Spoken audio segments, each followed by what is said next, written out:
مرحباً بكم في قناتنا، حيث نقدم لكم أحدث الأخبار والقصص عن النجوم والمشاهير والفن. في هذا الفيديو سنتحدث عن زواج اللاعب الجزائري رياض محرز نجم أهلي جدة السعودي من عارضة الأزياء البريطانية تايلور وارد. كيف تعرفا على بعضهما؟ كيف كان حفل زفافهما؟ وما هي ردود الفعل على علاقتهما؟ تابعونا لتعرفوا المزيد. رياض محرز هو لاعب كرة قدم جزائري يلعب في مركز الجناح الأيمن.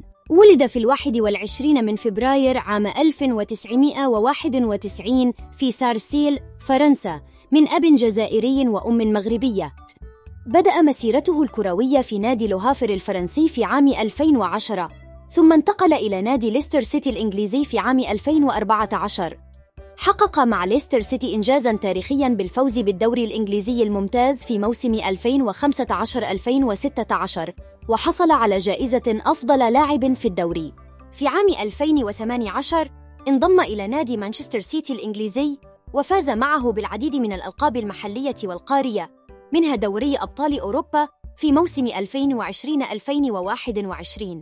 في عام 2023 انتقل إلى نادي أهلي جدة السعودي بعقد يمتد ل5 سنوات، وأصبح أغلى صفقة في تاريخ كرة القدم السعودية. رياض محرز هو أيضاً قائد منتخب الجزائر، وشارك معه في كأس العالم 2014 وكأس أفريقيا 2015 و2017 و2019، وحصل على لقب هذه البطولة في نسخة 2019. تايلور وارد هي عارضة أزياء وصانعة محتوى على مواقع التواصل الاجتماعي، وتعمل كسفيرة لعدة ماركات عالمية.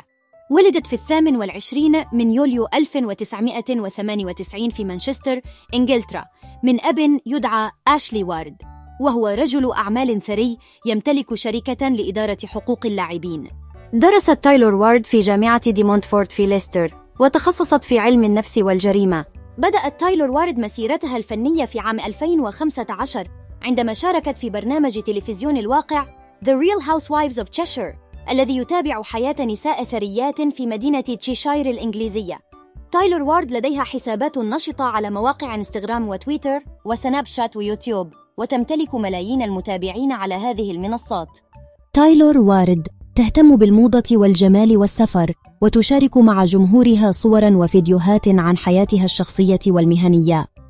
تعرف رياض محرز وتايلور وارد على بعضهما في شهر أكتوبر من عام 2020 عن طريق صديق مشترك هو اللاعب الإنجليزي داني درينكوتر، الذي كان زميلاً لرياض محرز في ليستر سيتي.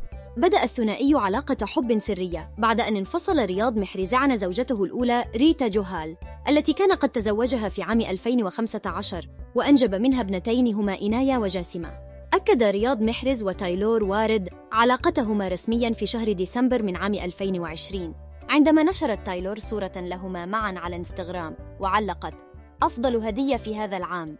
في شهر يناير من عام 2021 أقام الثنائي حفل زفاف إسلامي خاص في منزل رياض محرز في مانشستر بحضور أفراد العائلة فقط. في شهر يناير من عام 2021 أقام الثنائي حفل زفاف إسلامي خاص في منزل رياض محرز في مانشستر بحضور أفراد العائلة فقط.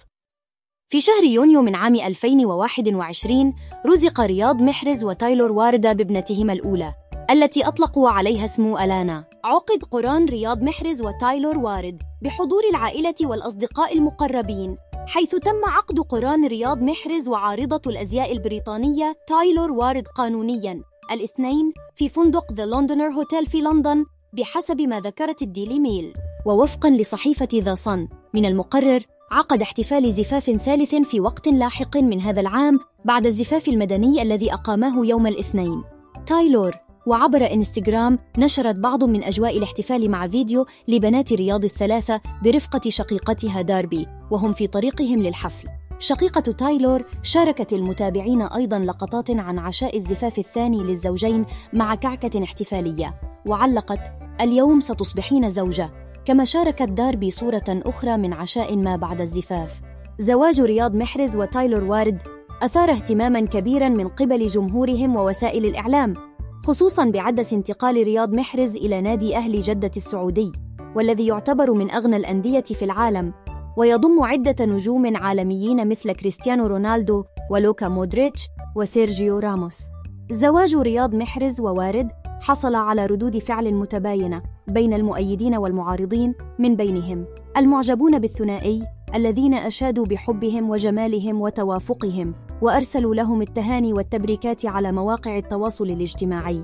الصحفيون والمحللون الرياضيون الذين تناولوا زواج رياض محرز ووارد من زاوية مهنية وتساءلوا عن تأثيره على أداء رياض محرز في الملاعب وعن دور وارد في دعم رياض محرز وإدارة شؤونه.